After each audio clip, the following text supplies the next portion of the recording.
온 세상 위하여 온 세상 위하여 나 복음 전하리 만 백성 모두 나와서 주 말씀 들으라. 죄 중에 빠져서 헤매는 자들아, 주님의 음성 듣고서 너 구원받으라. 전하고 기도해 매일 증인 되리라. 세상 모든 사람 다 듣고 그 사람 알도록 온 세상 위하여 이 복음 전하리. 저죄인 회개하고서 주 예수 믿으라. 이 세상 구하려 주 돌아가신 것 나 증거하지 않으면 그 사람 모르리. 전하고 기도해 매일 증인 되리라. 세상 모든 사람 다 듣고 그 사람 알도록 온 세상 위하여 주의 힘하니 주 예수 이름이 믿어 이 복음 전하자. 먼 곳에 나가서 전하지 못해도 나 어느 곳에 있든지 늘 기도 힘쓰리. 전하고 기도해 매일 증인 되리라. 세상 모든 사람 다 듣고 그 사람 알도록. 기도하겠습니다. 하나님 감사합니다. 오늘 본주 NNTC 20기 현장 강의를 통하여 우리가 선교에 대해서 배우고, 특별히 귀한 강사님 모시고 우리 GMS 행정에 대해서, 우리 선교의 현황에 대해서 또 GMS 소개를 우리가 또 듣고 배울 수 있게 하심을 감사드립니다. 귀한 강의 전하실 때 성령 충만함으로 함께 해주시고 듣는 모든 수강생 우리 성도들에게 귀감이 되고 도전이 되고 또 은혜가 될 수 있는, 그래서 선교의 비전을 품을 수 있는 귀한 이 시간 될 수 있도록 끝까지 함께하여 주옵소서. 모든 것 주님께 감사드리며 예수님의 이름으로 기도합니다. 아멘. 네, 우리 목사님 소개해드리겠습니다. GMS 행정 사무총장으로 계시는 우리 서정수 목사님 나오실 때 박수로 환영하겠습니다. 할렐루야.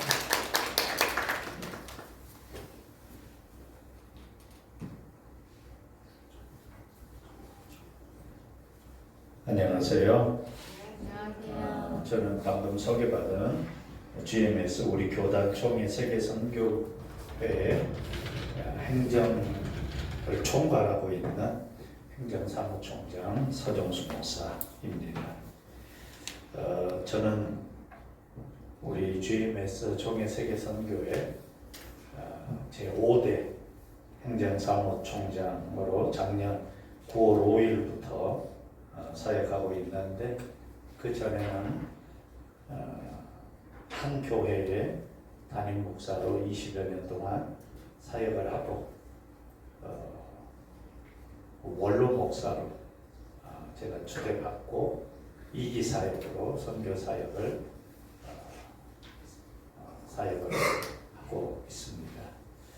보내는 선교사의 사역을 하다가 이제는 우리 GMS 총회 세계 선교회 우리 대한예수교 장로회 합동교단의 모든 선교의 컨트롤 타워라고 할 수 있는 이 GMS 본부에서 우리 23명의 직원들과 함께 조금 이따도 말씀드리겠습니다만 98개국의 2,561명의 선교사님들, 가족까지 합치면 4,000여 명의 우리 선교 가족들을 제가 행정적으로 뒷받침하고 있습니다. 원주 LMTC에 오게 돼서 감사를 드리고 먼저 우리 GMS에 대한 영상을 2분 30초 정도 짧은 영상인데 한번 보시겠습니다.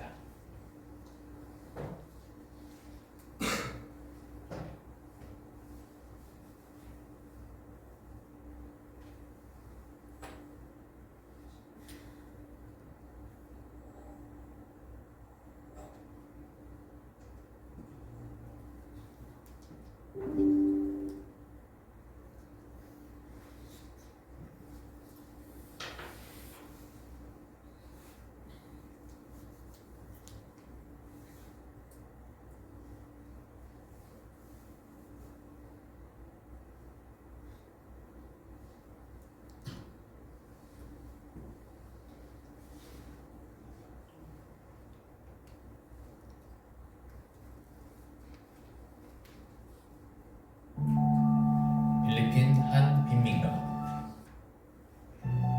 먼 길을 걸어 도움이 절실하던 소녀에게 양식을 전합니다. 배고픔이 일상이던 이곳 아이들에게 미소가 드리워집니다. 인도네시아 파푸아 정글 밤나무 숲속. 신학교 졸업생이 사역하는 교회에서 예배가 드려지고 있습니다. 전체 인구의 87%가 무슬림인 영적으로 어두운 나라 인도네시아 구석구석으로 이렇게 신학교 사역으로 양성된 현지 지도자를 통해 복음이 전파되고 있습니다.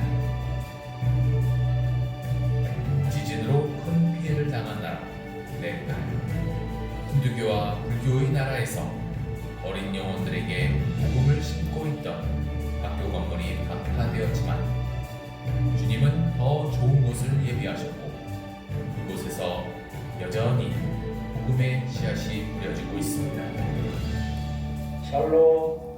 우리 주님의 은혜와 평강이 모든 분들에게 넘치시기를 바랍니다. 하나님이 가장 기뻐하는 것이 선교지요. 선교하는 자는 행복합니다. 그리고 선교하는 교회는 도움됩니다. 선교하는 나라는 복을 받습니다. 또 선교하는 개인, 가정의 축복을 받습니다. 기쁨으로 선교에 동참하여 하나님 나라를 확장하는 이 일에 함께 동역해 주기를 권면합니다. 우리 GMS 선교회를 믿고 신뢰하고 기도 많이 해주시고 또 재정적으로 모든 면의 후원자가 돼서 주님 올 때까지 세계 선교가 중단되지 않도록 기도해 주시기를 권면합니다. 임마누엘. 99개국 2,600명의 선교사. 복음이 땅끝까지 전파되는 그날까지. 예, 포인터 있나요? 제가 PPT를 돌리도록 하면 좋겠어요. 없어요? 먼저 우리 총회 세계 선교회 역사와 현황에 대해서 말씀드린 후에 마지막 행정에 대해서 말씀드리겠습니다. 몇 시까지인가요? 8시 반까지. 쉬지 않고 해도 되나요? 네. 쉬지 않고 해도 되나요? 네. 빨리 끝나는 것이 좋잖아요. 네. 저도 본부로 가야 되거든요. 끝나고 한 2시간 정도 걸릴 것 같은데 모르겠습니다. 올 때는 그렇게 막히지 않고 1시간 40-50분 만에 왔는데 혹시 몰라서 열심히 온다 보니까 1시간 빨리 도착을 했습니다. 여러분들도 마음은 콩밭에 가 있을 텐데 어쨌든 8시 반인데 1시간 20분 남았습니다. 최선을 다해서 빨리 화장실 가시고 싶은 분들은 알아서 낮은 보복으로 갔다 오시면 될 것 같고, 우리 한국 교회의 우리 교단의 선교 역사를 아시려면 먼저 한국 교회의 복음이 어떻게 전래되었는가, 여러분들이 단편적으로 알고 계신 것을 일목요연하게 파워포인트를 통해서 여러분들이 보시면 아실 것 같습니다. 여러분들에게 나눠드린 교재의 타이틀만 제가 써서 보내드렸기 때문에 적당하게 알아서 이렇게 이해하시면 좋겠습니다. 우리나라에는 1832년 개신교를 말하는 겁니다. 이 로마 카톨릭을 말하는 것이 아니기 때문에 이해하시길 바랍니다.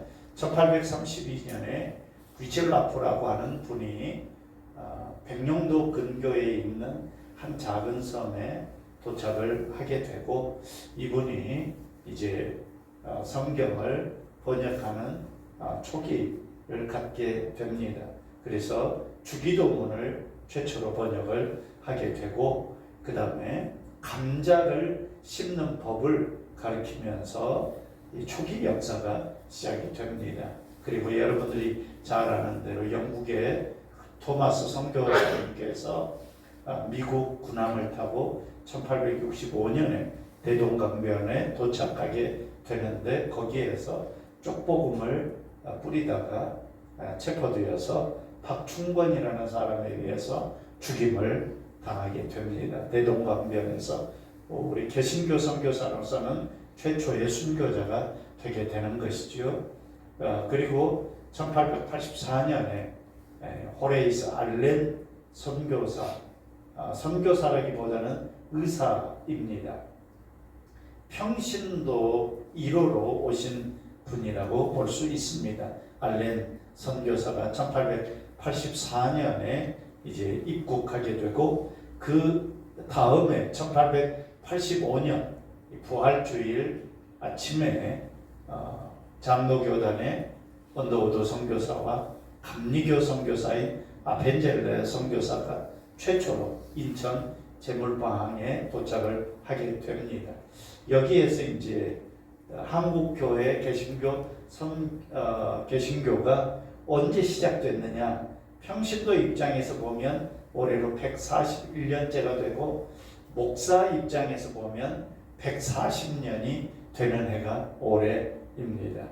아무튼 어쨌든 우리 대한예수교 장로의 교단에서는 올해가 140주년이라고 이야기를 하면서 이제 한국 기독교회의 장로 교단들이 가장 큰 교단이 저희 합동교단이고요. 그 다음 교단이 통합, 또 세 번째가 백석교단인데, 이 장로교단들이 하나가 되어서 올해 140주년 개신교 집회를 계획하는 중에 있다고 합니다. 이들이 입국할 당시에 넘겨주세요. 우리 한국의 종교적인 상황은 지금도 이게 가시지 않고 있지만, 샤머니즘, 미신, 유교, 불교, 음양, 오행설, 조상숭배 사상이 깃들어 있죠. 다음 주가 설날인데, 그 설날이 구정 신년이라고 봐야 되죠. 결국 여기에 나오는 거나 마찬가지라고 볼 수 있습니다. 한마디로 말하면 우리 개신교 입장에서 보면 선교사님들이 처음 입국할 당시에 우리 한국 조선 땅의 상황은 영적으로 매우 어두운 암흑기의 시절이었다라고 생각해 보시면 틀림없을 것입니다. 그럴 때 한국의 개신교 선교사님들이 입국하시면서 선교 전략을 세운 것이 있는데요. 1884년부터 1953년도까지 선교 전략이 무엇이었는가 하면, 선교사님들이 사랑방, 지금으로 보면 구역 혹은 셀, 다락방 이렇게 볼 수 있겠죠. 대중전도 집회가 아니었고, 그렇게 할 수도 없었을 뿐만 아니라 당시에는 흥선대원군의 쇄국 정책이 있었던 시절이었기 때문에 이제 개인별 가가호호 정도라고 볼 수 있을 것입니다. 그러면서 동시에 성경 번역이 시작이 되었고 교회 개척들이 시작되었는데 우리나라에서는 정동 제1감리교회가 가장 먼저 시작된 개신교회라고 볼 수 있습니다. 그러면서 알렌 선교사를 중심으로 해서 교육과 의료 선교를 우리 한국에 들어온 선교사님들이 시작을 하셨죠. 다음으로요. 여기에서 여러분들이 생각할 것은 우리나라가 어떻게 개신교 선교 역사 100년 만에 세계 선교를 주도하는 나라가 될 수 있었을까? 여러 가지 이유들이 많이 있을 수 있겠는데 선교사적인 관점에서 보면 당시에 우리나라에 조선 땅에 입국한 선교사님들, 장로교 선교사들, 감리교 선교사들, 성결교 선교사는 선교사님들이 거의 그 나라의 엘리트들이었다는 거예요. 뭐 할 일 없어서 신학교에 가서 또 목회 못하니까 선교사로 나가고 이런 분들이 거의 없었습니다. 각 신학교에서도 탁월한 수재들이었고 그리고 무엇보다도 뜨거운 사명에 불타던 그런 분들이 조선 땅으로 오게 된 거죠.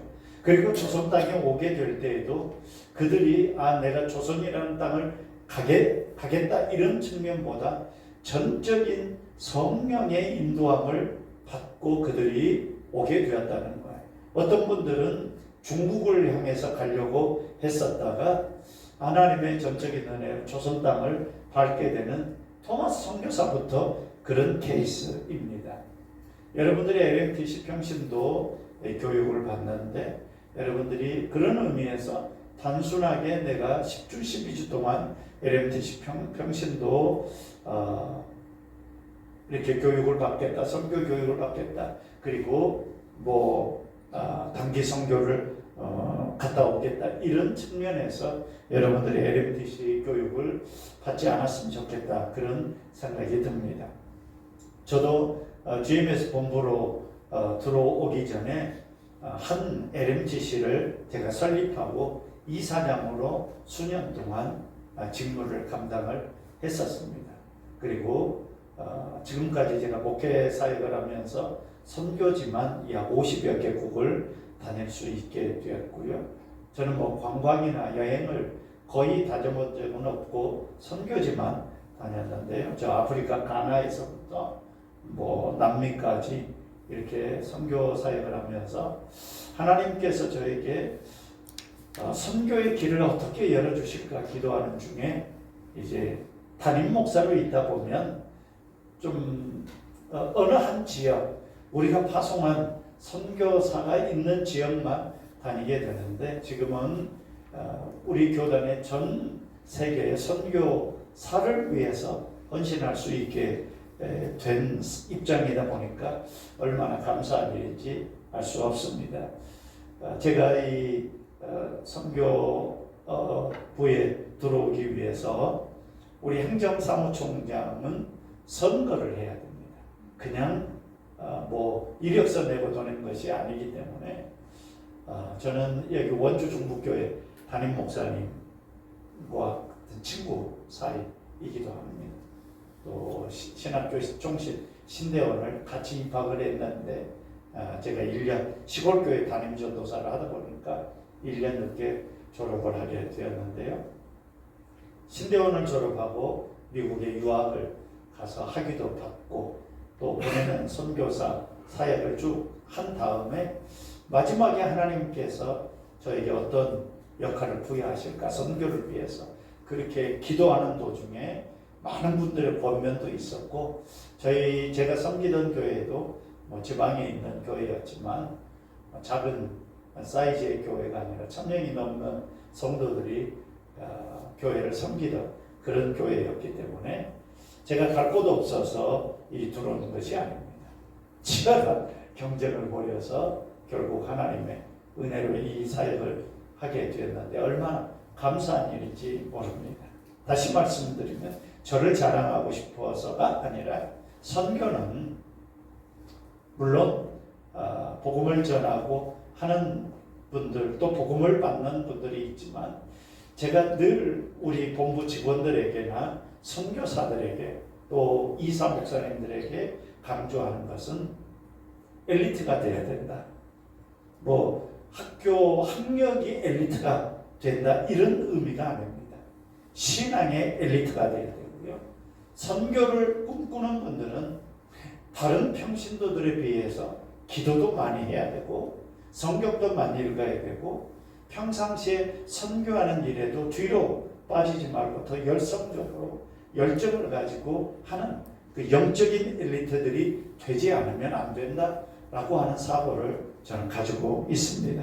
그런 의미에서 우리나라가 이렇게 영적으로 신앙적으로 부흥하고 발전할 수 있는 이유는 우리 초기에 개신교 선교사님들이 각 나라에 뭐 호주든 미국이든 영국이든 각 나라에 엘리트 선교사들이 왔기 때문에 그들이 바르게 장로교 정신 그걸 가지고 들어왔기 때문에 가능했던 일이라 저는 그렇게 생각합니다. 그런 상황에서 우리 선교사님들을 통해서 복음을 받은 한국교회 성도들의 모습을 보면 그들이 총 3가지로 나눌 수 있는 첫 번째는 권서인이라는 말은 성경을 전달하는 사람들이었어요. 선교사님들을 통해서 쪽복음을 받은 분들이 자기만 은혜 받는 성도들이 아니었다는 거예요. 주변 사람들에게 때로는 걸어서 때로는 말을 타고 때로는 가마를 타고 다니면서 복음을 전하는 성경 전달자들이 많이 있었습니다. 여러분 지금 전 세계 선교 현황을 보면 권서인이라는 이 독특한 분들이 전 세계에 많지 않습니다. 한국을 중심으로 해서 있는 거죠. 지금은 전 세계 선교지 상황을 보면 우리 선교사들이 다니면서 복음을 전하고 성경을 전달하지 그 나라 사람들이 복음을 전하고 성경책을 들고 가서 당신들도 이 성경을 보라 하는 나라들이 많지 않습니다. 그런 의미에서 보면 우리 대한민국은 하나님이 독특하게 세계 선교를 위해서 사용하신 민족 나라라고 볼 수 있죠. 전도부인들도 많이 있었고 지금의 여전도사님들이죠. 그리고 우리나라 조상들 선교의 조상들을 보면 말씀에 얼마나 갈급했는지 물론 당시에 시대적인 상황이 어렵기도 하고 그런 노비제도도 있었고 계급 사회였기 때문에 돌파할 수 있는 신분을 돌파할 수 있는 부분들도 그들이 가지고 있었지만 그러나 무엇보다도 하나님의 전적인 은혜로 말씀에 갈급한 성도들이 많았었다 하는 겁니다. 다음으로요. 당시에 우리 한국의 조선의 사회 정치적인 상황을 1894년부터 1953년으로 나누게 되면 통합난이 있었고 청일전쟁, 러일전쟁, 한국의 일본의 식민지와 한국 전쟁들이 있었습니다. 다시 말하면 외세 침략들이 많아서 우리 조선이 할 수 있는 일들이 그렇게 많지 않은 그렇게 압박받고 식민지 하에 있었던 시대적인 상황이다 보니까 많은 순교자들이 있었습니다. 저는 광주광역시가 제 고향인데요. 제가 전주에서 목회를 하다가 20여 년 전에 목회를 하다가 본부로 들어오게 되었습니다. 특별히 전라도 상황을 보면 전라남도 영광, 이제 설날 때 되면 굴비 많이 먹지 않습니까? 그 굴비가 나는 전라남도 영광에 염산교회라는 바닷가 근처에 있는 교회가 있습니다. 그 교회는 6.25 때 담임 목사님부터 시작해서 그 교인들 어린아이, 갓난아이까지 약 70여 명이 한꺼번에 순교를 당한 교회이기도 합니다. 물론 여러분들이 아시다시피 여수 예양원에 손양원 목사님을 중심으로 한 순교자들도, 특별히 전라남도에 많은 순교자들이 있었는데요. 제가 이렇게 50여 개국을 다니면서 느껴지는 것이 있습니다. 지금 가장 많이 파송되어 있는 선교사들이 있는 나라가 동남아의 태국, 그 다음에 인도네시아, 요즘에 선호하는 나라가 베트남, 캄보디아입니다. 그런데 태국만 생각한다면 원주 중북교회도 제가 올라오면서 보니까 청년부들이 태국에 단기 선교 간다고 뒤에져 있더라고요. 과거에 미국의 콜로라도주의 덴버라는 도시가 있습니다. 덴버에 전 세계 선교 단체들이 다 덴버에 있었습니다. 그런데 그 덴버에 있던 전 세계 선교 단체들이 한꺼번에 이주를 합니다. 어느 나라로 이주하는가 하면 타일랜드, 태국에서도 이 청년부가 가는 곳이 어디고 하면 치앙마이라는 곳이거든요. 북쪽에 있는 도시입니다.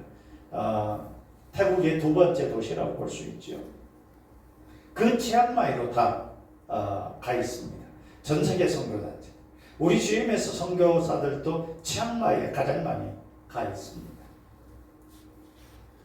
태국은 우리나라보다 개신교 선교사들이 훨씬 빨리 들어간 나라이기도 합니다. 그런데 왜 태국이 복음화 비율이 1% 이쪽 저쪽일까? 일본도 그렇잖아요. 일본도 저도 태국에 수십 번 가보기도 했지만 우리나라와 이 동남아 국가들을 선교 역사를 비교해 보면 다른 점이 딱 한 가지 있습니다. 제 판단으로 그렇습니다. 그것은 대한민국 땅에는 순교의 피가 흐른 나라이지만 태국은 순교자가 없습니다. 물론 자꾸 찾아보면 2명 있습니다. 그것도 치앙마이. 그런데 대부분은, 동남아의 대부분은 복음을 위해서, 하나님의 나라를 위해서 그 나라 사람들이 복음을 전하다가 순교한 예가 극히 드뭅니다. 그래서 제 개인적인 입장에서 보면 결국 예수님께서 십자가에서 우리를 위해서 못 박혀 피 흘려 돌아가셨기 때문에 저와 여러분들이 과거와 현재와 미래와 내세의 모든 죄들이 사함받고 복음을 받아들이고 하나님의 사람이 된 것처럼 결국 순교자의 피가 있지 않으면 그 나라의 부흥의 역사는 요원하다라는 개인적인 생각을 가지고 있습니다. 제가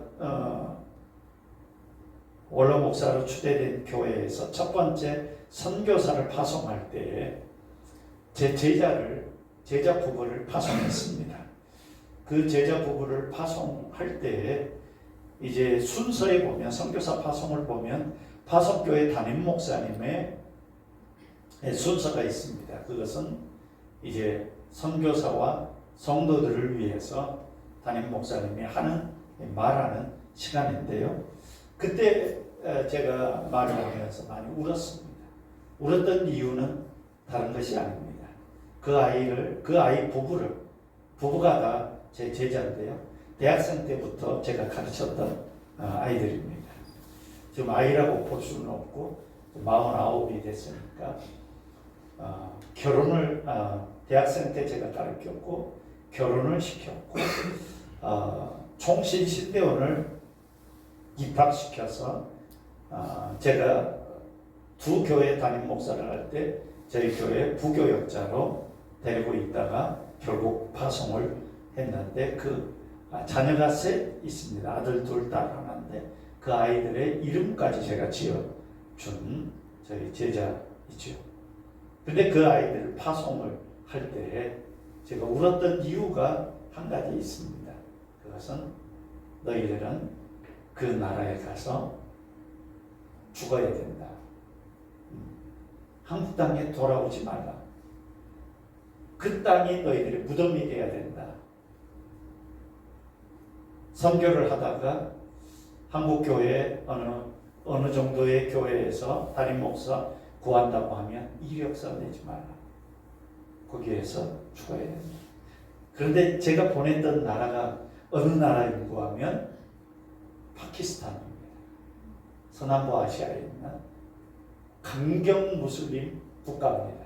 99.9%가 무슬림인 나라.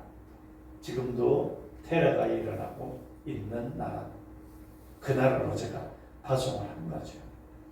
제가 그랬습니다. 철수하고 한국에 들어오면 너희 부부와 나하고는 인연이 끝난다. 선교사는 그래야 된다고 나는 생각합니다. 그럴 각오가 있지 않으면 안 된다라는 말을 했습니다. 그런 말을 하면서 제가 너무 하다 싶은 말을 했는데요. 그러다 보니까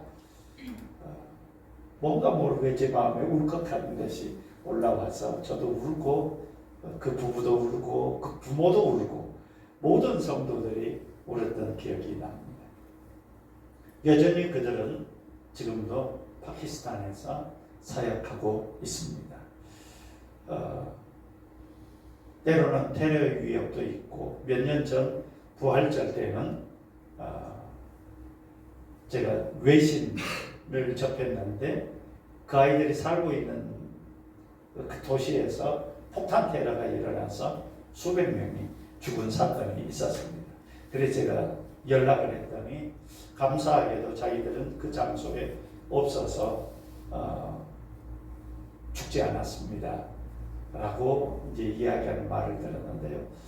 그 선교사와 친구가 있었습니다. 제 제자인데요. 걔들이 같은 학년이고 같은 나이인데 그 제자의 부부가 몇 년 전에 죽었습니다. 죽었던 이유는 다른 것이 아니고 인도네시아에서 우리 GMS 선교사는 아닌데 전방개척 선교회라는 GP 선교회 소속인데요. 그 아이들이 갓난애를 데리고 인도네시아에 있다가 싱가포르로 비자를 갱신하기 위해서 간 말레이 항공을 타고 갔는데 그 말레이 해협에서 비행기가 추락을 했습니다. 몇 년 전 1월 달의 일입니다. 아마 여러분들도 뭐 뉴스로 많이 봤을까요? 그 비행기에 탄 한인들이 딱 한 가족, 부모와 아이인데 저는 이제 새해가 되면 1월 1일부터 21일까지 밤마다 기도회를 했습니다. 그런데 기도회 하기 직전에 그 뉴스를 본 거예요. 그래서 뉴스에 이렇게 쭉 사람들이 나는데 한인이 있다 하면서 사진을 딱 띄우는데 어디서 봤지? 하는데 제 제자 부부와 아이더라고요. 제가 그 사진을 보고 그 뉴스를 접하고 그날 밤에 우리 성도들하고 기도회를 하면서 얼마나 울면서 선교사들을 위해서 기도했는지 모릅니다. 그 아이들은 제 제자들은 엘리트들입니다. 나름대로 최고의 학부에서 공부를 하고 제가 훈련도 아주 강하게 시켰습니다. 그 아이들 이제 선교사로 헌신을 하기 때문에 새벽 2시, 3시에 제가 일부러 전화해서 나오게 하고 일을 시키고 군대처럼 그렇게 했죠. 그렇게 강하게 훈련되지 않으면 말과 언어와 상황과 문화, 식습관이 다른 나라에서 어떻게 복음을 전할 수 있겠는가? 이제 이런 저의 개인적인 고집이었죠. 그런 고집을 가지고 아이들을 훈련시켜서 어쨌든 그 말레이 해협에서 죽은 그 아이의 사진을 제 휴대폰에 지금도 가지고 있습니다. 가끔씩 보면서 기도하고 있는데요. 어쨌든 여러분들도 우리나라가 여기까지 올 때에는 수많은 우리 믿음의 선배들의 순교의 피가 흘렀다라는 것을 기억하시면 좋겠습니다. 그 다음에 그런 상황에서 하나님의 부흥운동이 우리나라에 있었습니다. 1903년에 원산에 지금 이북이죠. 이북 땅에 원산이라는 곳에 부흥운동이 일어났는데요. 1902년에 어떤 일이 있었는가 하면 LA, 미국 LA에 한 마국간에서 부흥의 역사가 일어납니다. 그게 태평양을 건너서 하나님의 성령의 불길이 원산에 떨어졌는데 1903년에 원산에 감리교 선교사인 하디라는 선교사가 있었습니다. 그 하디가 몇 년 동안 이 원산에 와서 복음을 전하는데 아무 성과가 없는 거예요. 그러는 과정에 1903년 초에 그 감리교 여선교사들의 성경 공부와 기도에 강사로 초청받아서 갑니다. 거기에서 며칠 동안 성경을 가르치면서 기도회를 하는데 기도회를 하는 도중에 하나님의 특별한 은혜를 경험합니다. 그 은혜가 뭔가 하면 네가 누구냐는 거예요. 하디 자신을 향해서 질문이 던지는 거예요. 나는 누구인가? 그러면서 자기에게 부족한 것이 있었다는 거예요. 이게 뭔가 하면 자꾸 이 조선 땅에 있는 사람들, 미개한 사람들을 위해서 가르치려고만 했지 자기 자신이 정말 하나님의 은혜를 경험해야 된다는 것을 깨닫지를 못했던 거예요. 지식적으로만 가르친 거예요. 그런데 이 감리교 여선교사들을 성경을 가르치고 기도를 인도하면서 자기에게 부족한 것이 하나가 있었음을 깨닫게 됩니다. 그 부족한 것이 뭔가 하면 성령 충만. 성령으로 충만해야 된다는 것을 깨닫지를 못한 거예요. 그래서 그때 하디가 눈물을 흘리면서 회개를 합니다.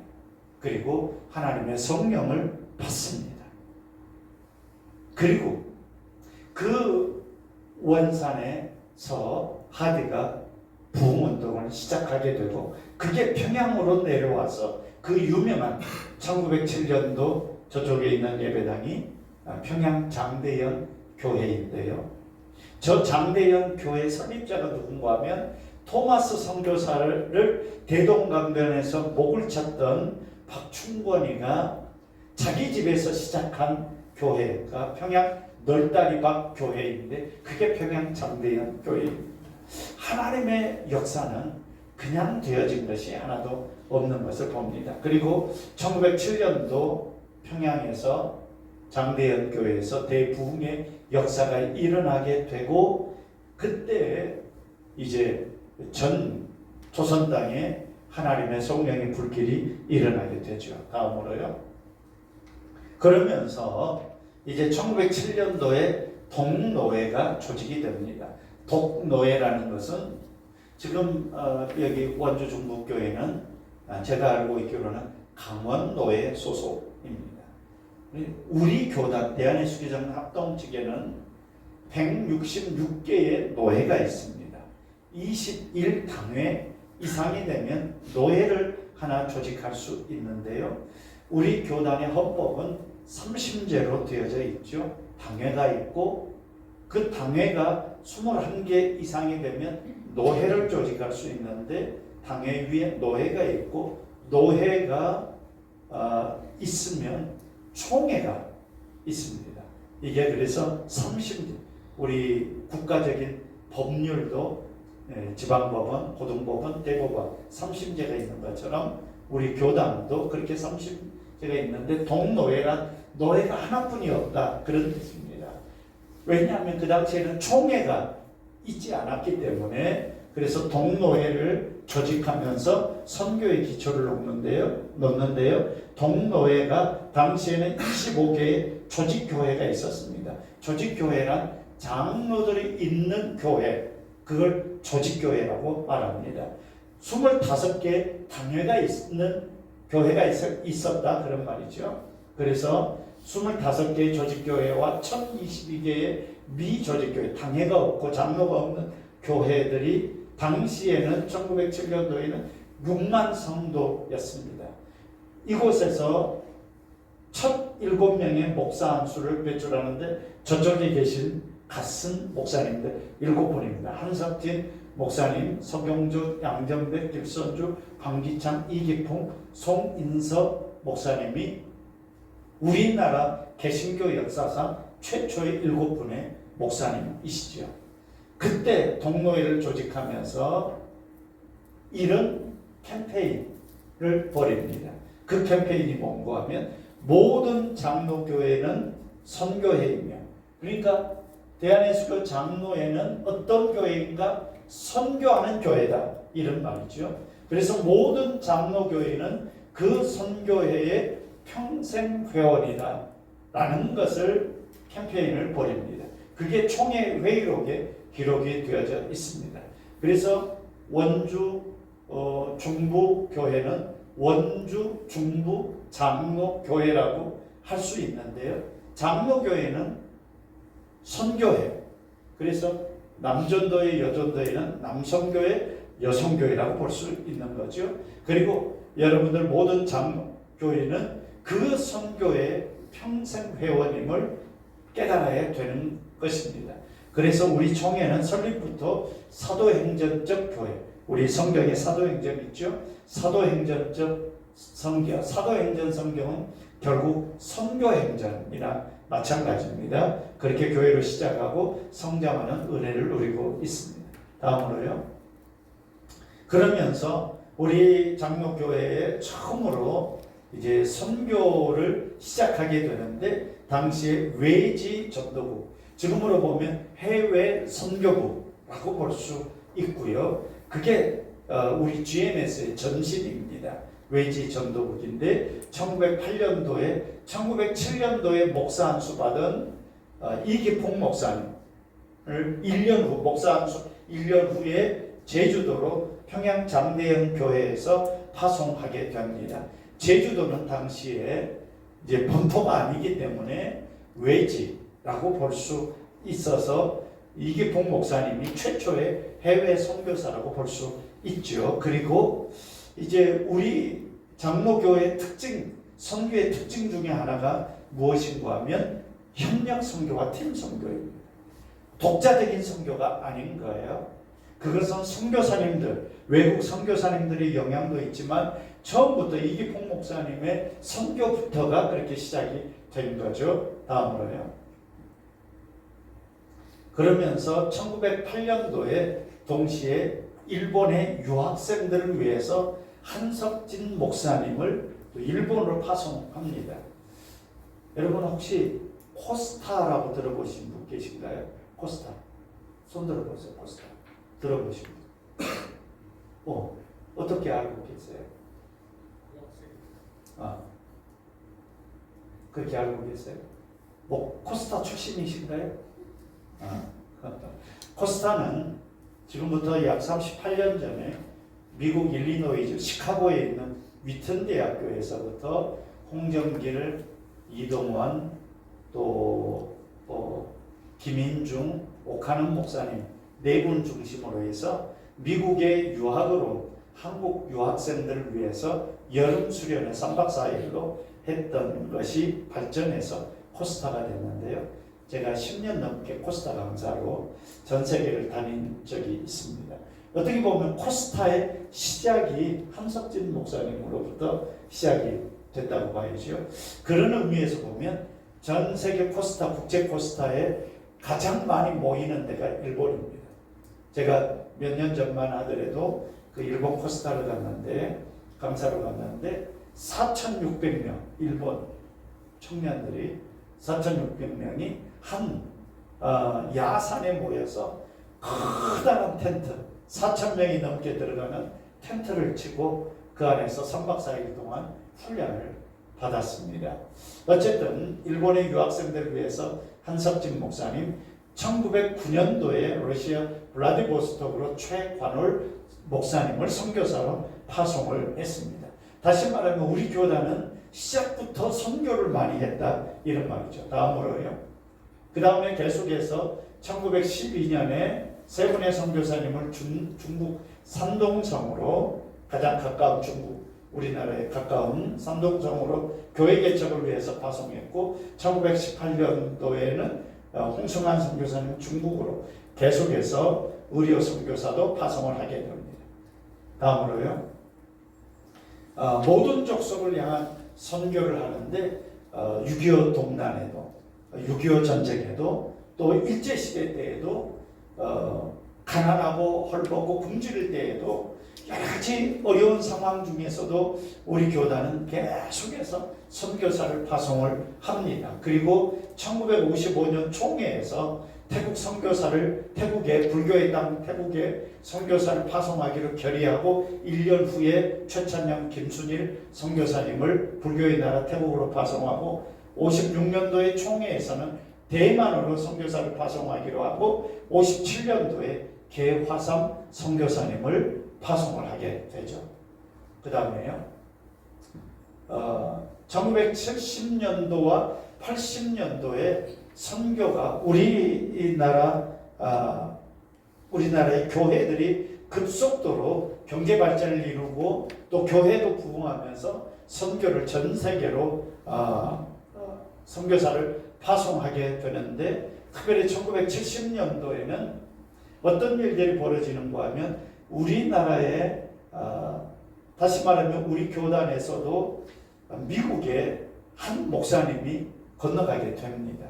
그분이 총신대학교 총장, 총신대학교에서 역사학을 가르치시던 김의환 교수님을 LA, 미국 로스앤젤레스로 가시게 되는데 거기에서 교회를 설립합니다. 나성한인교회라는 교회를 설립하고 우리 교단 교회로서는 가장 크게 부흥을 하게 됩니다. 제가 그 교회에서 부교육자로 잠깐 있었는데요. 어쨌든 그 목사님이 그 김의환 박사님이 나성한인교회를 설립하면서 한국에서 미국으로 이민 오는 특별히 LA로 이민 오는 많은 분들을 LA 공항에서부터 픽업해서 직업도 갖게 만들고 집도 구해주면서 그 일을 하면서 미국 전역에 많은 교회들을 개척을 하고 또 선교사를 키워야 되겠다 해서 ITS 영어로 인터내셔널 테올로지컬 세미나리 신학교를 세웁니다. 국제 신학교를 세워서 전 세계 20여 개국의 신학생들을 불러 모아서 훈련시켜서 다시 재파송하는 역할을 하게 되는데 다시 말해서 한인 교회를 기점으로 이민 온 사람들을 훈련시키는 프로그램을 하게 됩니다. 그리고 후반부에 70년 후반부에는 전 세계로 이 훈련된 사람들을 보내서 선교 사역을 다양하게 펼치기 시작합니다. 다음으로요. 그리고 1980년도에 교단에서는 상설기구로 선교국을 설치해서 선교 행정의 선구적 길을 개척하게 되고 80년 후반에 이제 공산권 국가의 개방화로 중국, 러시아, 동유럽으로 선교의 문인, 선교 지역을 확장시켜 나갑니다. 그러면서 선교의 규모 면에서 국제적인 선교단체로 성장시키게 되죠. 다음으로요. 그러면서 1996년 총회에서 우리 교단의 상비부로 머물러 있던 선교부를 확대 개편할 것을 결의를 하게 됩니다. 연구하게 되고 그래서 1998년 총회에 당시의 총회장님이 서울 왕성교회 길자연 목사님이신데 그분 때 교단 내 선교기구를 통합하고 선교부를 확대하기로 결의해서 교단 내 상비부로 있던 선교부로 있던 우리 선교부를 독립을 시킵니다.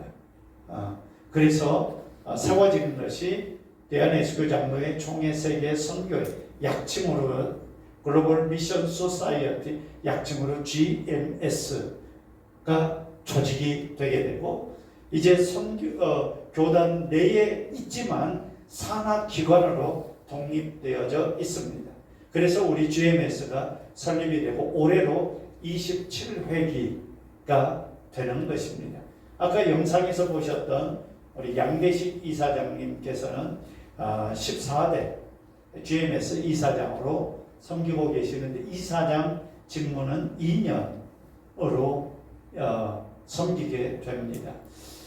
GMS가 조직이 되면서 98년도에 창립 총회를 하게 되고 99년도에 중요한 일이 발생합니다. 1년 후에.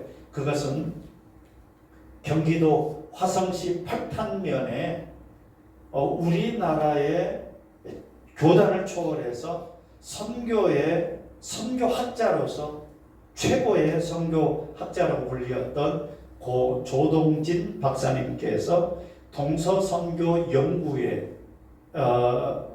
동서선교연구원이라고 하는 선교원을 가지고 선교사들 훈련시킨 곳이 어딘가 하면 경기도 화성에 있는 지금 이곳입니다. 이곳이 바울의 집이라고 하는 집에서 동서선교연구원을 운영하시고 선교사를 훈련시키셨는데, 그 바울의 집 원장님이시다 조동김 박사님께서 이제 연세가 많이 드시게 되는 상황에서 대내수교 장로의 예장합동교단에서 GMS를 설립하고 독립을 시킨 것을 생각하면서 그 바울의 집을 우리 GMS로 기증을 하시게 됩니다. 그래서 어떻게 보면 무상 기증을 받게 되죠. 그래서 우리 GMS 선교본부가 지금 경기도 화성 팔탄로에 있는 구 바울의 집을 지금 여기가 본부입니다. 본부 사무실, 제가 근무하는 곳인데요.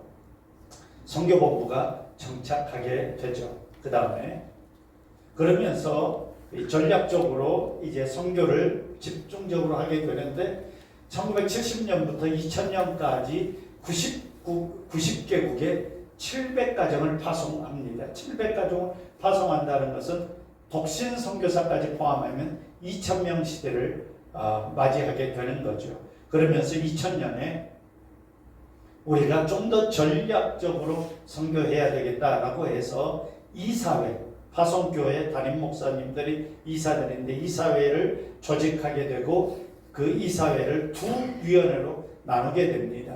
전문위원회와 지역위원회로 나누어서 활성화시키게 되고, 제1회 선교대회를 하게 되는데 2003년, 2회 2011년, 3회가 2018년 세계 선교대회를 대전 새로남교에서 하게 되고, 내년에 제4회 세계 선교대회를 아마도 수원 제1교회에서 하지 않을까 하는 생각을 갖고 다음 달 2월 달 우리 임원회에 결의를 하게 될 것입니다. 그 다음에요. GMS 현황을 말씀드리겠습니다. 지금까지 히스토리를 말씀드렸고요. 우리 GMS 총회 세계 선교회는 우리 교단의 선교를 위임받은 전문 선교 기관입니다. 다음으로요. 우리 GMS의 사명, 여러분들이 GMS 산하 원주 LMT시기 때문에 여러분들이 이 사명을 알아야 됩니다. 사명과 비전, 미션을 알아야 되는데요. GMS 사명은 한번 읽어보시겠습니까? 다 같이 한 목소리로 시작. 다시요. 그렇게 해서 선교하시겠습니다. GMS의 사명은 크게 한 목소리로 시작. 아니 여기 있지 말고 여기를 읽으시라고. 다 같이 시작. GMS의 사명은 예수 그리스도의 위임 명령에 따라 전 세계 모든 민족의 복음화를 이루는 것이다. 우리 GMS 사명은 마태복음 28장 19절로 20절 말씀에 근거하여 예수님이 위임해 주었잖아요. 전 세계 모든 민족에게 복음을 전해서 복음을 이루는 것이다. 다음으로요. GMS 비전은 세계 복음화의 완수를 위해서 미전도 종족, 복음을 아직까지 받아들이지 않고 있고 복음을 들어보지 않은 종족에 초점을 맞춰 있습니다. 그리고 선교를 전략적으로 선교에 집중합니다. 세 번째는 팀 선교. 그냥 독단적으로 하지 말라.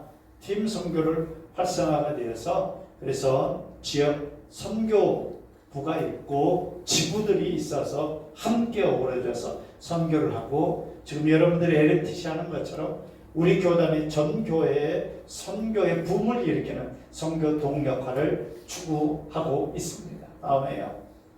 핵심 가치가 4개가 있는데요. 우리 교단의 정체성을 잃지 않아야 됩니다. 우리 교단의 두 번째는 슈퍼 GMS라고 해서 섬김, 통합, 기도, 격려, 공정한 영어 단어의 서밍부터 SUPER 슈퍼 GMS를 지향하고 세 번째는 팀 사역과 연합, 마지막 네 번째는 선교 개척을 하는 것에 집중하고 있습니다. 다음으로요. 우리 본부 업무 조직은 실질적인 본부 행정 서비스를 담당하는 업무 조직은 전문성과 효율성을 위해서 선교부와 행정부로 나눠져 있습니다. 선교부는 이 선교사님들과 필드, 선교 필드에 관한 내용들과 선교사 훈련을 위해서 선교부가 조직되고 있는데 여러분들 원주 LMTC도 여기에 포함이 되어져 있죠. 선교부 산하입니다. 우리 GM에서는 총장이 2명입니다. 한 분은 선교부를 담당하는 선교사무총장이 계시는데요. 조금 이따 말씀드리겠습니다. 그리고 선교부를 제외한 행정에 관계되는 것, 행정, 전산, 재정, 법인, 시설, 홍보, 역사박물관, 채플, 복지, 후원개발, NGO 그건 제가 담당하고 있는 행정부. 그래서 제가 행정사무총장으로 사역하고 있습니다. 다음으로요.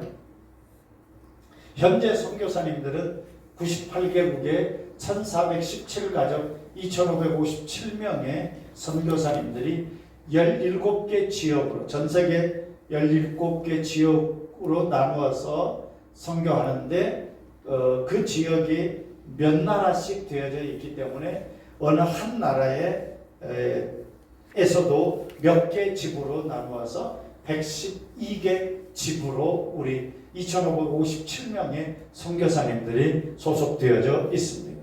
다음으로는요. GMS 본부 사역이 총 5개로 나눠져 있는데 선교사 훈련을 시키는 과정, 선교사 파송, 선교사 사역 및 멤버 케어, 선교 전략 개발 여기까지는 선교부에서 주로 담당하는데 선교 전략 개발과 후원 개발, 선교 동원에 관계되는 것은 제가 담당하고 있고 멤버 케어 하는 부분에 있어서도 뭐 재정, 보험, 연금 문제 이런 것은 제가 담당하고 있다고 생각하시면 됩니다. 다음으로요.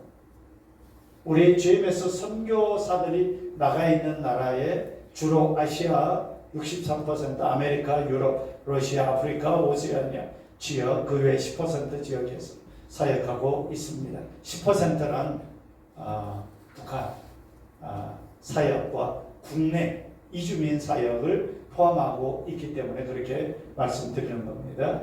그 다음에 우리 GMS 선교사 현황은 목사 선교사가 86%, 평신도가 14%, 순회 선교사, 사모 선교사가 사역하고 있는데 평신도 선교사 여러분들처럼 LMTC 훈련을 받고 단기로 선교지에 나가는 분들이 계시고요.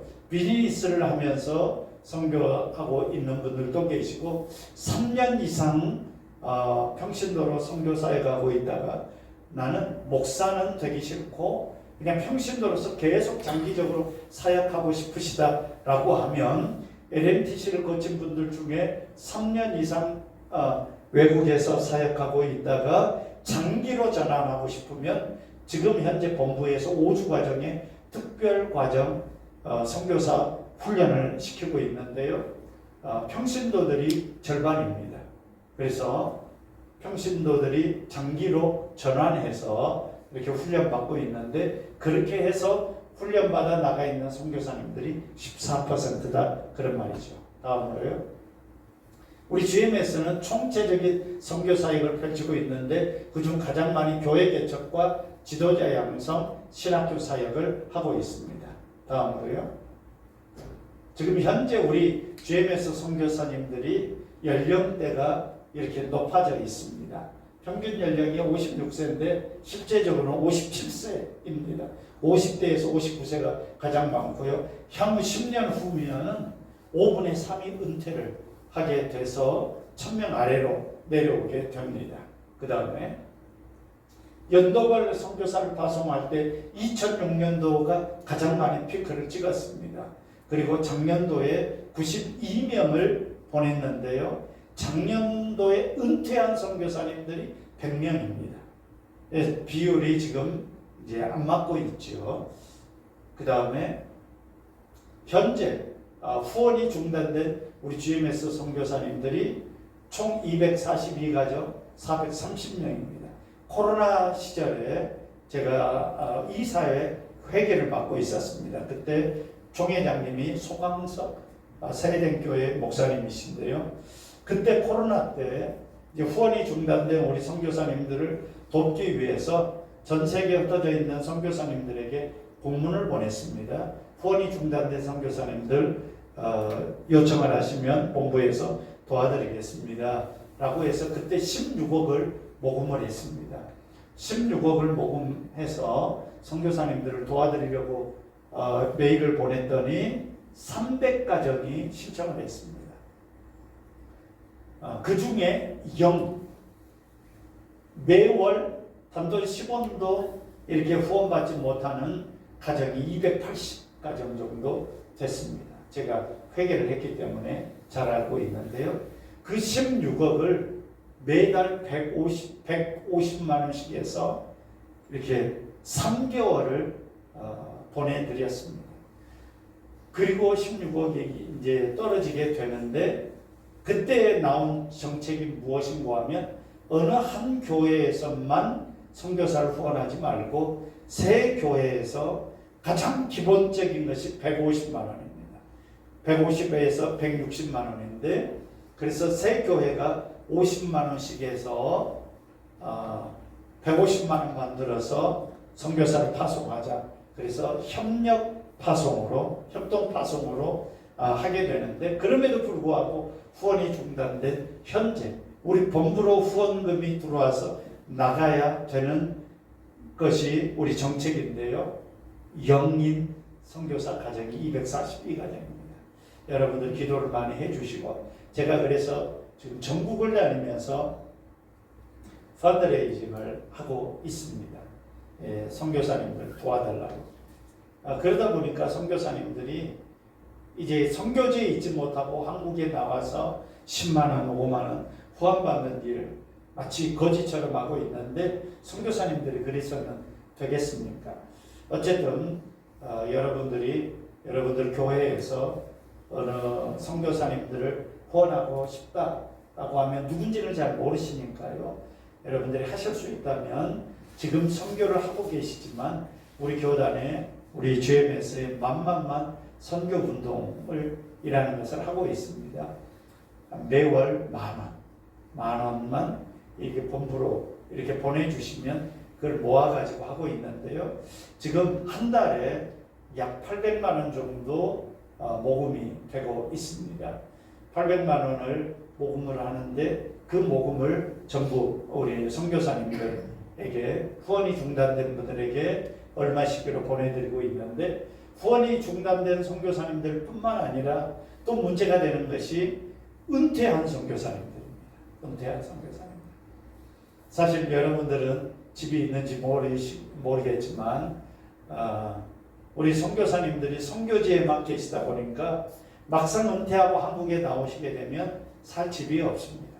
그런데 선교사님들이 연금 제도가 활성화가 되지 않다 보니까 이게 좀 문제들이 좀 생기고 있습니다. 살 집이 없어서 제가 거기에 지금 신경을 많이 쓰고 있습니다. 우리 선교사님들 연금 보험 문제. 다음 PPT로 넘겨주세요. 이게 첫 번째 마지막이죠. 15분 남았는데 그 전에 끝내겠습니다. 우리 GMS 본부 행정입니다. 넘겨주세요. 현재 우리 GMS 본부에 오시게 되면 아까 말씀드린 구 바로의 집이 우리 교단인데요. 여기 이제 도로고 큰 들어오는 도로고 여기가 이제 훈련원입니다. 지금 훈련 받고 있는 데고 이게 미션 카페라고 해서 이 도서관 겸 이제 잠깐 차 마실 수 있는 공간이고요. 제가 살고 있는 집입니다. 주중에 제가 여기서 나무 집입니다. 여름에는 따뜻하고 겨울에는 시원한 집입니다. 여기가 본부고요. 본부 제가 근무하는 곳이고 여기가 예배당입니다. 여기가 식당동이고요. 여기 아시아관이라고 해서 이제 훈련생들이 들어와 있는 곳입니다. 그 다음에 여기가 조동진 박사님이 사시던 2층 목조 건물입니다.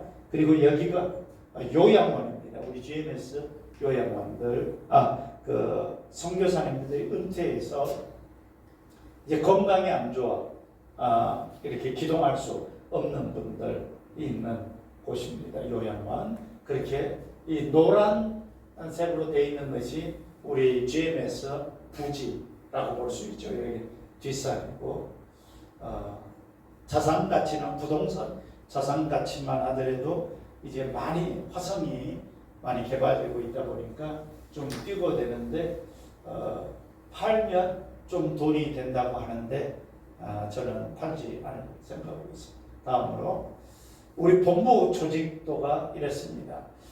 파송교회 목사님들 또 노예의 한 노예에서 한 명씩 파송하는 이사들이 707명으로 구성되어져 있는데 저희 이사회가 있고 200여 명의 실제적인 전문위원회, 지역위원회로 나눠서 활동하는 이사들이 계시고요. 우리 전략을, 선교 전략을 연구하는 선교전략연구원 연구개발원이 있고 아까 말씀드린 요양 사회복지법인이 있고요. 임원회가 모든 것을 지금 하고 있습니다. 이사장님 중심으로 해서 부이사장 3분, 그 다음에 서기부터 부회계까지 임원회가 있고 전문위원회가 12개, 지역위원회가 19개인데요.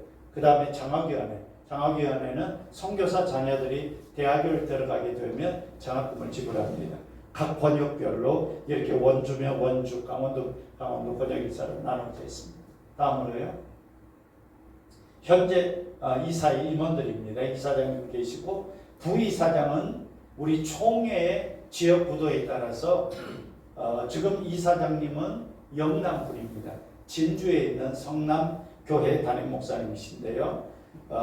부이사장은 영남 쪽의 김인식 목사님, 서울 서부권의 김영우 목사님, 호남 중부권의 김근영 목사님 이렇게 세 분이 권역별로 부이사장이 되시고 그 다음에 서기부터 부회계까지 이렇게 이 중에는 선교사 출신도 계십니다.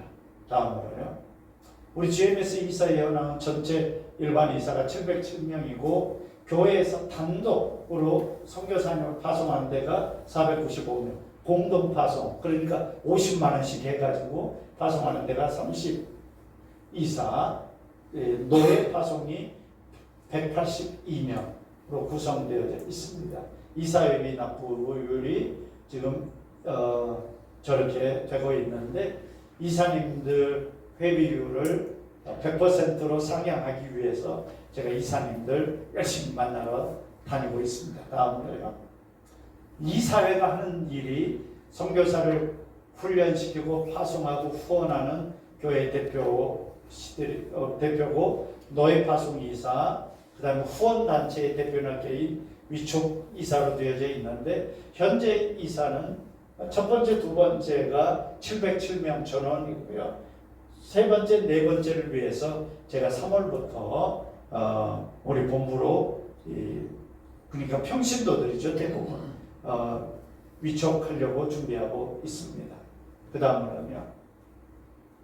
실행이사회가 하는 것은 정기총회가 우리 GMS 정기총회 매년 9월 첫 번째 목요일에 총회를 하는데요. 총회가 폐한 후에 총회에서 위임되었거나 우리 또 선교를 위해서 중요한 것을 결의하고 위임하고 시행하는 실행위사회가 있는데 223명이 있습니다. 임원들은 각종 인사, 선교사 임명하고 위원회가 결정한 정책을 확인하고 감독하고 그 다음에 총회 실행위사에 위임한 사항을 이행하는 부서입니다. 다음으로요. 각 위원회는 두 개로 나눈다고 했죠. 전문위원회, 지역위원회 두는데 전문위원회는 각 분야의 업무, 심의와 정책을 결정합니다. 정책부터 멤버케어는 선교사들이 여러분들 많이 코로나 이전도 그랬지만 이후로 가정문제, 부부관계, 부모와 자녀와의 관계, 그 다음에 질병인데 특별히 우리 선교사님들이 많이 앓고 있는 질병 가운데 하나 공황장애입니다. 정신적으로 힘들어하는 분들이 많이 있습니다. 그런 분들을 케어하는 것이 멤버케어인데요. 코로나 때 공식적으로 우리 GMS 선교사님들 6분이 순직하셨습니다. 그래서 우리 GMS에 코로나 걸려서 위중하신 분들을 위해서 에어 앰뷸런스를 4대를 띄운 적이 있습니다. 처음에는 한 대당 5천만 원 들었는데 마지막 4번째는 2억이 들었습니다. 한 분을 모셔오기 위해서 이런 일을 하고 있고요. 지역위원회는 어느 교회에서 어느 지역으로 파송했다. 원주 중북교회 생각하면 태국으로 파송했다 그러면 담임 목사님은 태국 지역위원회 소속이 되는 겁니다. 그래서 그 태국 지역위원회가 저기 있죠. 태국, 캄보디아, 미얀마, 라오스는 메콩 강을 중심으로 한 그렇게 지역위원회가 19개가 있는데 여기에 이제 한국 외국인 지역위원회가 있습니다. 우리 이주민 시대가 공식적으로는 30만, 비공식적으로는 지금 50만 내서 저 이주민 위원회를 좀 격상시켜서 좀 하려고 하고요. 이슬람도 마찬가지입니다. 그 다음 본부 교정은 이사회 정관이 있고 본부 운영 세칙이 있습니다. 다음 선교부와 행정부로 나누는데 선교부는 사역원이 있고 훈련원이 있습니다. 사역원은 선교사들에 대한 내용을 하고 있고 훈련원은 지금 여러분들이 원주 LMTC가 훈련원 소속입니다. 이번에 훈련원장으로 한 분을 모셔드렸는데 필리핀에서 약 25년 사역한 선교사님을 훈련원장으로 모셨습니다. 행정부는 저렇게 GMS 돈줄 채가지고 있습니다. 넘겨서요. 선교사무총장이 우리 허성애 선교사는 중국의 나시족이라는 쪽을 20여 년 사역을 하고 곤명이라는 데 있죠. 또 보이차 많이 나는 그쪽 운남성 그쪽에서 사역한 선교사이고 원주 중북교회 담임 목사님과 동기입니다. 행정사무총장은 저고요. 다음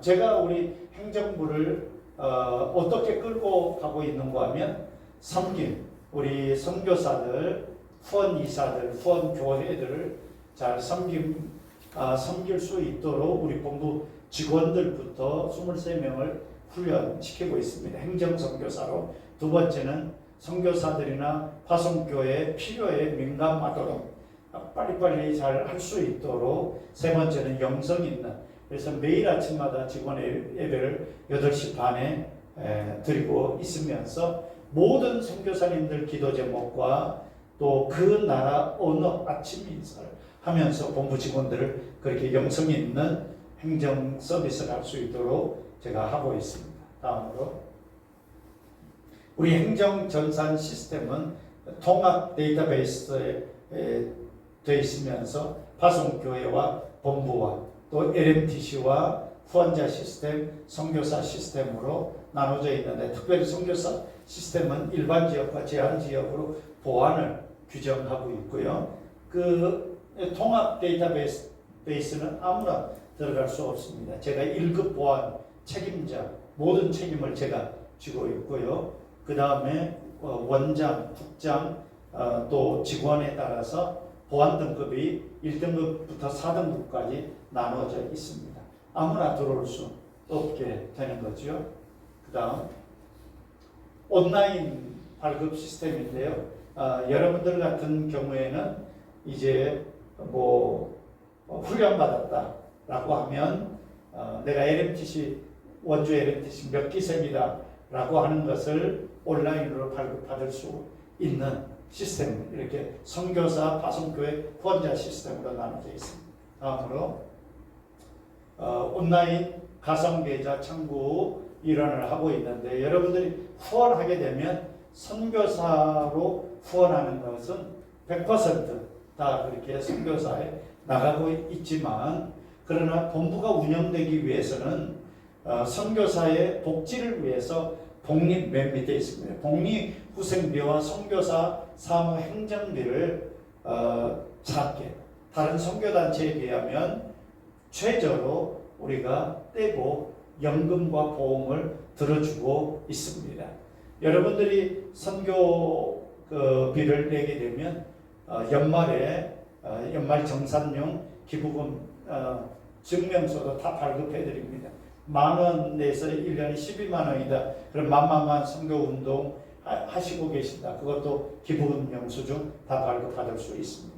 다음으로 GMS 선교비를 100,000원 보내면 기본적으로 선교사들을 위해서 사무행정비와 복리후생비를 떼는데요. 상호의료기금, 현재 메리츠 화재와 1년 계약, 매년 갱신하는데요. 메리츠 화재에 되어 있는 상해, 이제 사고로 돌아가시면 1억, 질병으로 8,000,000원, 1년에 2번, 2년에 한 번 가족 건강 검진 등 혜택을 발급받고 있는데요. 각 지역별로 병원들과 MOU 체결해서 혜택을 받을 수 있도록, 저기 플러스 국가건강 검진도 받게 하고 있습니다. 실버 적립금은 연금이라고 봐야죠. 은퇴 노후비, 안식년 여행 적립금. 그런데 저 복리후생비 중에서 실버 적립금과 안식년 여행 적립금은 대출을 받을 수 있습니다.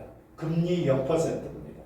뭐 자녀를 대학을 진학시킨다거나 또 집을 전세를 구한다거나 집을 구입할 때 대출을 우리 본부에서 요청하면 한 분당 5번까지 해줄 수 있습니다.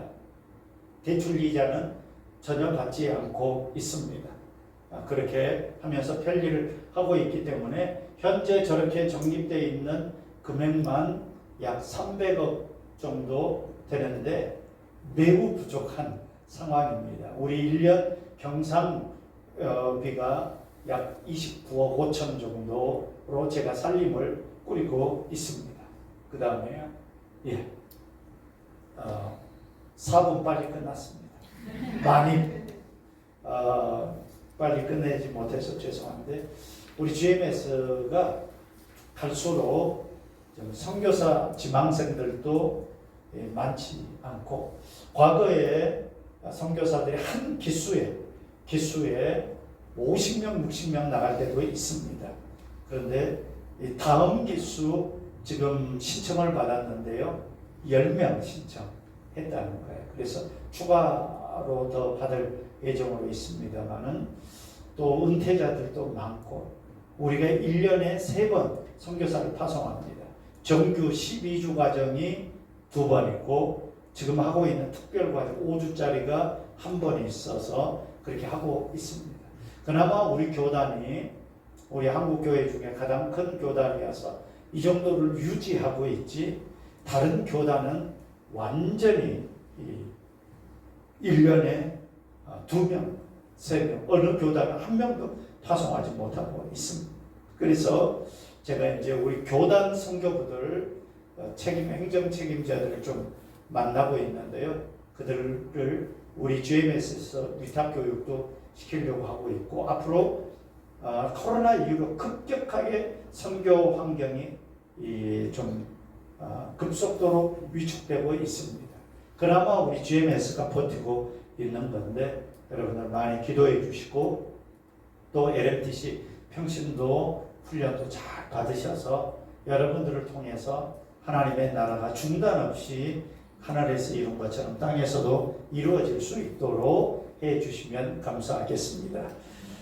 기도하겠습니다. 하나님, 원조 LMTC를 주님의 이름으로 축복하고 20여 명의 훈련생들을 주님의 이름으로 축복합니다.